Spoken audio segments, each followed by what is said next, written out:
श्रीपरमात्मने नमः। श्रीविष्णुसहस्रनामस्तोत्रम्। यस्य स्मरणमात्रेण जन्मसंसारबन्धनात् विमुच्यते नमस्तस्मै विष्णवे प्रभविष्णवे। नमः समस्तभूतानामादिभूताय भूभृते अनेकरूपरूपाय विष्णवे प्रभविष्णवे। वैशम्पायन उवाच श्रुत्वा धर्मानशेषेण पावनानि च सर्वशः युधिष्ठिरः शान्तनवं पुनरेवाभ्यभाषत। युधिष्ठिर्वाच किमेकं दैवतं लोके किं वाप्येकं परायणं स्तुवन्तः कमर्चन्तः प्राप्नुयुर्मानवः शुभं। को धर्मः सर्वधर्माणां भवतः परमो मतः किं जपन्मुच्यते जन्तुर्जन्मसंसारबन्धनात्। भीष्म उवाच जगत्प्रभुं देवदेव मनन्तं पुरुषोत्तमं स्तवन्नामसहस्रेण पुरुषः सततोत्थितः तमेव चार्चयन्नित्यं भक्त्या पुरुषमव्ययं ध्यायन् स्तवन्नमस्यश्च यजमानस्तमेव च। अनादिनिधनं विष्णुं सर्वलोकमहेश्वरं लोकाध्यक्षं स्तवन्नित्यं सर्वदुःखातिगो भवेत्। ब्रह्मण्यं सर्वधर्मज्ञं लोकानां कीर्तिवर्धनं लोकनाथं महद्भूतं सर्वभूतभवोद्भवम्। एष मे सर्वधर्माणां धर्मोऽधिकतमो मतः यद्भक्त्या पुण्डरीकाक्षं स्तवैरर्चेन्नरः सदा। परमं यो महत्तेजः परमं यो महत्तपः परमं यो महद्ब्रह्म परमं यः परायणं। पवित्राणां पवित्रं यो मङ्गलानां च मङ्गलं दैवतं देवतानां च भूतानां यो व्ययः पिता। यतः सर्वाणि भूतानि भवन्त्यादियुगागमे यस्मिंश्च प्रलयं यान्ति पुनरेव युगक्षये। तस्य लोकप्रधानस्य जगन्नाथस्य भूपते विष्णोर्नामसहस्रं मे शृणु पापभयापहम्। यानि नामानि गौडानि विख्यातानि महात्मनः ऋषिभिः परिगीतानि तानि वक्ष्यामि भूतये। ॐ विश्वं विष्णुर्वषट्कारो भूतभव्यभवत्प्रभुः भूतकृद्भूतभृद्भावो भूतात्मा भूतभावनः भूतात्मा परमात्मा च मुक्तानां परमा गतिः। अव्ययः पुरुषः साक्षी क्षेत्रज्ञोऽक्षर एव च योगो योगविदां नेता प्रधानपुरुषेश्वरः। नारसिंहवपुः श्रीमान् केशवः पुरुषोत्तमः सर्वः शर्वः शिवस्थाणुर्भूतादिर्निधिरव्ययः सम्भवो भावनो भर्ता प्रभवः प्रभुरीश्वरः। स्वयंभूः स्वम्भुरादित्यः पुष्कराक्षो महास्वनः अनादिनिधनो धाता विधाता धातुरुत्तमः। अप्रमेयो हृषीकेशः पद्मनाभोऽमरप्रभुः विश्वकर्मा मनुस्त्वष्टा स्थविष्टः स्थविरो ध्रुवः। अग्राह्यः शाश्वतः कृष्णो लोहिताक्षः प्रतर्दनः प्रभूतस्त्रिककुब्धाम पवित्रं मङ्गलं परम्। ईशानः प्राणदः प्राणो ज्येष्ठः श्रेष्ठः प्रजापतिः हिरण्यगर्भो भूगर्भो माधवो मधुसूदनः। ईश्वरो विक्रमी धन्वी मेधावी विक्रमः क्रमः अनुत्तमो दुराधर्षः कृतज्ञः कृतिरात्मवान्। सुरेशः शरणं शर्म विश्वरेतः प्रजाभवः अहः संवत्सरो व्यालः प्रत्ययः सर्वदर्शनः अजः सर्वेश्वरः सिद्धः सिद्धिः सर्वादिरच्युतः। वृषा कपिरमेयात्मा सर्वयोगविनिःसृतः वसुर्वसुमनः सत्या समात्मा संमितः समः। अमोघः पुण्डरीकाक्षो वृषकर्मा वृषाकृतिः रुद्रो बहुशिरा बभ्रुर्विश्वयोनिः शुचिस्रवाः। अमृतः शाश्वतः स्थाणुर्वरारोहो महातपाः सर्वगः सर्वविद्भानुर्विश्वक्सेनो जनार्दनः। वेदो वेदविदव्यङ्गो वेदाङ्गो वेदवित्कविः लोकाध्यक्षः सुराध्यक्षो धर्माध्यक्षः कृताकृतः। चतुरात्मा चतुर्व्यूहश्चतुर्दष्ट्रश्चतुर्भुजः भ्राजिष्णुर्भोजनं भोक्ता सहिष्णुर्जगदादिजः। अनघो विजयो जेता विश्वयोनिः पुनर्वसुः उपेन्द्रो वामनः प्रांशु रमौघः शुचिरूर्दितः अतीन्द्रः सङ्ग्रहः सर्गो धृतात्मा नियमो यमः वेद्यो वैद्यः सदा योगी वीरः माधवो मधुः अतीन्द्रियो महामायो महोत्साहो महाबलः महाबुद्धिर्महावीर्यो महाशक्तिर्महाद्वितिः अनिर्देशवपुः श्रीमा नमयेयात्मा महाधृधृक् महेश्वासो महीभर्ता श्रीनिवासः सतां गतिः अनिरुद्धः सुरानन्दो गोविन्दो गोविदाम्पतिः मरीचिर्दमनो हंसः सुपर्णो भुजगोत्तमः हिरण्यनाभः सुतपः पद्मनाभः प्रजापतिः अमृत्युः सर्वदृक्सिंहः सन्धाता सन्धिमान् स्थिरः अजो दुर्मर्षणः शास्ता विस्तृतात्मा सुरार्यः गुरुर्गुरुतमो धाम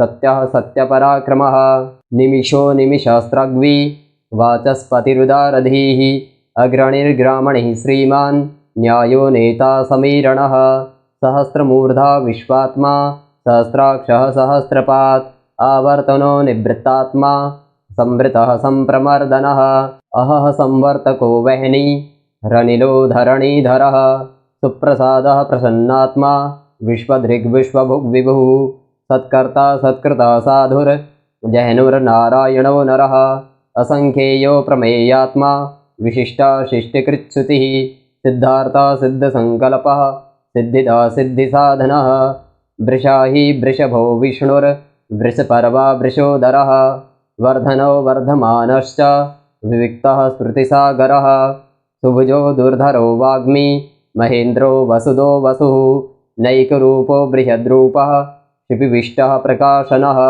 ओजस्तेजो द्युतिधरः प्रकाशात्मा प्रतापनः ऋद्धः स्पष्टाक्षरो मन्त्रश्चन्द्राशुरभास्करद्वितिः अमृताशोद्भवो भानुः शशबिन्दुः सुरेश्वरः औषधं जगतः सेतुः सत्यधर्मपराक्रमः भूतभव्यभवन्नाथः पवनः पावनो नलः कामः कामकृत्कान्तः कामः कामप्रदः प्रभुः युगादिकृतयुगावर्तो नैकुमायो महाशनः अदृश्यो व्यक्तरूपश्च सहस्राजिदनन्तजित् इष्टो विशिष्टाशिष्टेष्टः शिखण्डी नहुषो वृषः क्रोधः क्रोधकृत्कर्ता विश्वबाहुर्महीधरः अच्युतः प्रथितः प्राणः प्राणदो वासुवानुजः अपां निधरधिष्ठानमप्रमत्तः प्रतिष्ठितः स्कन्दः स्कन्दधरो धुर्यो वरदो वायुवाहनः वासुदेवो बृहद्भानुरादिदेवः पुरन्दरः अशोकस्तारणस्तारः शूरः शौरिर्जनेश्वरः अनुकूलः शतावर्तः पद्मी पद्मनिभीक्षणः पद्मनाभोरविन्दाक्षः पद्मगर्भः शरीरभृत् महर्धिरुद्धो वृद्धात्मा महाक्षो गरुडध्वजः अतुलः शरभो भीमः समयज्ञो हविर्हरिः सर्वलक्षणलक्षणीयो लक्ष्मीवांसमितिञ्जयः विक्षरो रोहितो मार्गो हेतुर्दामोदरः सहः महीधरो महाभागो वेगवानमिताशनः उद्भवः क्षोभणो देवः श्रीगर्भः परमेश्वरः करणं कारणं कर्ता विकर्ता गहनो भुवः व्यवसायो व्यवस्थानः सस्थानः स्थानदो ध्रुवः परर्धिः परमस्पष्टस्तुष्टः पुष्टः शुभेक्षणः रामो विरामो विरजो मार्गो नेयो नयो नयः वीरः शक्तिमतां श्रेष्ठो धर्मो धर्मविदुत्तमः वैकुण्ठः पुरुषः प्राणः प्राणदः प्रणवः पृथुः हिरण्यगर्भः शत्रुघ्नो व्याप्तो वायुरधोक्षजः ऋतुः सुदर्शनः कालः परमेष्ठी परिग्रहः उग्रः संवत्सरो दक्षो विश्रामो विश्वदक्षिणः विस्तारः स्थावरस्थाणुः प्रमाणं बीजमव्ययम् अर्थोऽनर्थो महाकोशो महाभोगो महाधनः अनिर्विण्णः स्थविष्ठो भूर्धर्मयूपो महामखः नक्षत्रनेमिर्नक्षत्री क्षमः क्षामः समीहनः यज्ञयुज्यो महेज्यश्च क्रतुः शत्रं शतां गतिः सर्वदर्शी विमुक्तात्मा सर्वज्ञो ज्ञानमुत्तमं सुव्रतः सुमुखः सूक्ष्मः सुघोषः सुहृदः सुहृत् मनोहरो जितक्रोधो वीरबाहुर्विदारणः स्वापनः स्ववशो व्यापी नैकात्मा नैककर्मकृत् वत्सलो वत्सरो वत्सी रत्नगर्भो धनेश्वरः धर्मगुप्धर्मकृद्धर्मी सदा सत्क्षरमक्षरम् अविज्ञाता सहस्राशुर्विधाता कृतलक्षणः गभस्तिनेमिः सत्त्वस्थः सिंहो भूतमहेश्वरः आदिदेवो महादेवो देवेशो देवभृद्गुरुः उत्तरो गोपतिर्गोप्ता ज्ञानगम्यः पुरातनः शरीरभूतभृद्भोक्ता कपीन्द्रो भूरिदक्षिणः सोमपो मृतपः सोमः पुरुजितपुरुषत्तमः विनयो जयः सत्यसन्धो दाशार्हः सात्वतां पतिः जीवो विनयिता साक्षी मुकुन्दो मितविक्रमः अम्भो निधरनन्तात्मा महोदधिशयोऽन्तकः अजो महार्हः स्वाभाव्यो जितामित्रः प्रमोदनः आनन्दो नन्दनो नन्दः सत्यधर्मा त्रिविक्रमः महर्षिः कपिलाचार्यः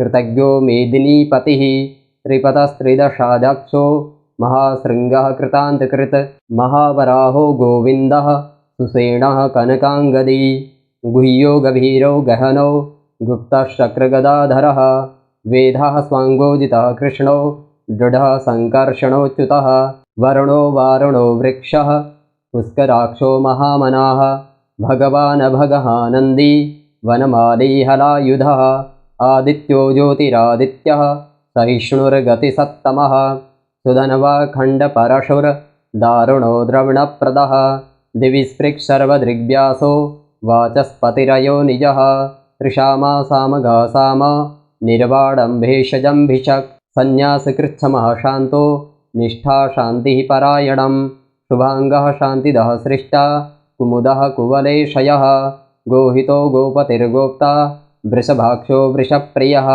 अनिवर्ति निवृत्तात्मा संक्षिप्ताक्षेमकृच्छिवः श्रीवत्सवक्षः श्रीवासः श्रीपतिः श्रीमताम्बरः श्रीधः श्रीशः श्रीनिवासः श्रीनिधिः श्रीविभावनः श्रीधरः श्रीकरः श्रेयः श्रीमान् लोकत्रयाश्रयः स्वक्षः स्वङ्गः शतानन्दो नन्दिर्ज्योतिर्गणेश्वरः विजितात्मा विधेयात्मा सत्कीर्तिश्चिन्न संशयः उदीर्णः सर्वतश्चक्षुरनीशः शाश्वतस्थिरः भूषयो भूषणो भूतिर्विशोकः शोकनाशनः अर्चिस्मानर्चितः कुम्भो विशुद्धात्मा विशोधनः अनिरुद्धो प्रतिरथः प्रद्युम्नो मितविक्रमः कालनेमिनिः वीरः शौरिः शूरजनेश्वरः त्रिलोकात्मा त्रिलोकेशः केशवः केशिहा हरिः कामदेवः कामपालः कामीकान्तः कृतागमः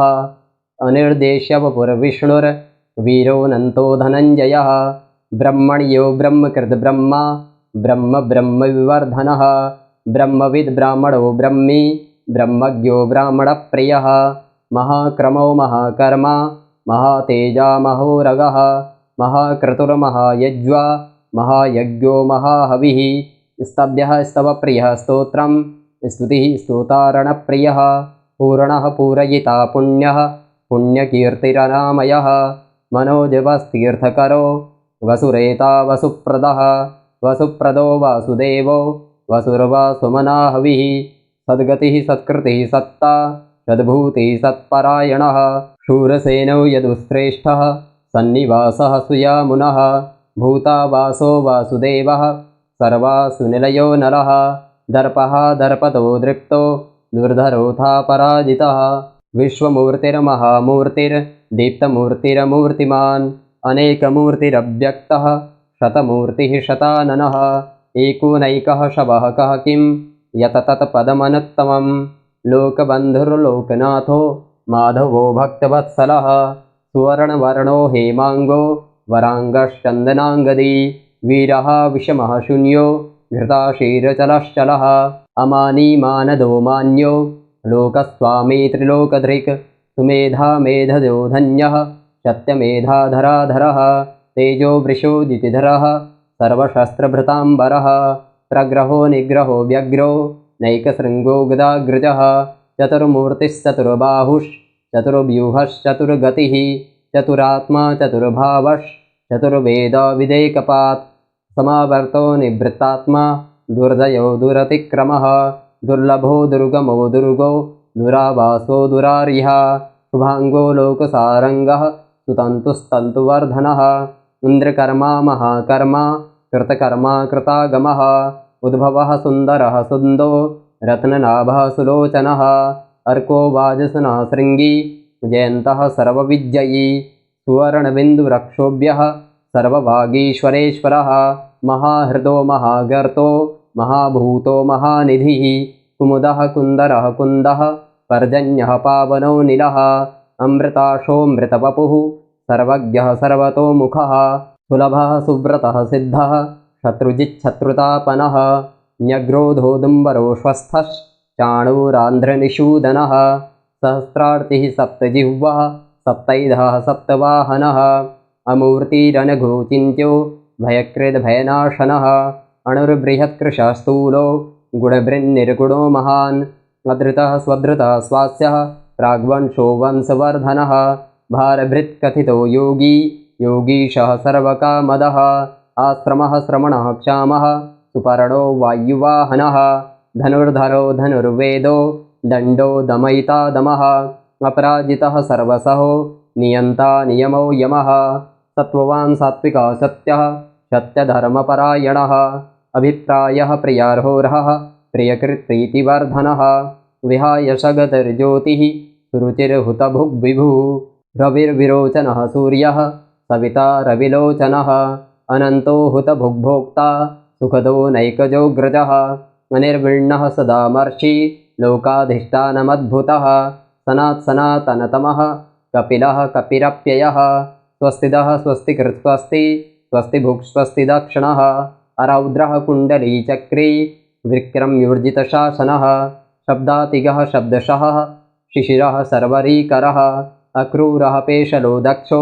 दक्षिणः क्षमिडाम्बरः विद्वत्तमो वीतभयः पुण्यश्रवणकीर्तनः उत्तारणो दुष्कृतिः पुण्यो दुःस्वप्ननाशनः वीरः रक्षणः सन्तो जीवनः पर्यवस्थितः अनन्तरूपोऽनन्तश्रीर्जितमन्युर्भयापहः चतुरस्रो गभीरात्मा विदुषो व्यादिशो दिशः अनादिर्भूर्भुवो लक्ष्मीः सुवीरो रुचिराङ्गदः जननो जनजन्मादिर्भीमो भीमपराक्रमः आधारनिलयो धाता पुष्पहासा प्रजागरः ऊर्ध्वगः षट्फताचारः प्राणदः प्रणवः पणः प्रमाणं प्राणनिलयः प्राणभृत् प्राणजीवनः तत्त्वं तत्त्वविदेकात्मा जन्म मृत्युजरातिगः भूर्भुवः स्वस्तरुस्तारः सविता प्रपितामहः यज्ञो यज्ञपतिर्यज्वा यज्ञाङ्गो यज्ञवाहनः यज्ञभृदि यज्ञकीर्ति यज्ञी यज्ञभुगि यज्ञसाधनः यज्ञान्तकृति यज्ञगुह्य मन्नमन्नाद एव च आत्मयोनिः स्वयं जातो वैखानः सामगायनः देवकी नन्दनः सृष्टा क्षितीशः पापनाशनः शङ्खभृन्नन्दकी चक्री शारङ्गधन्वा गदाधरः रथाङ्गपाणिरक्षोभ्यः सर्वप्रहरणायुधः ॐ सर्वप्रहरणायुधाय नमः। ॐ श्रीविष्णुसहस्रनामस्तोत्रम् श्रीवासुदेवचरणार्पणमस्तु।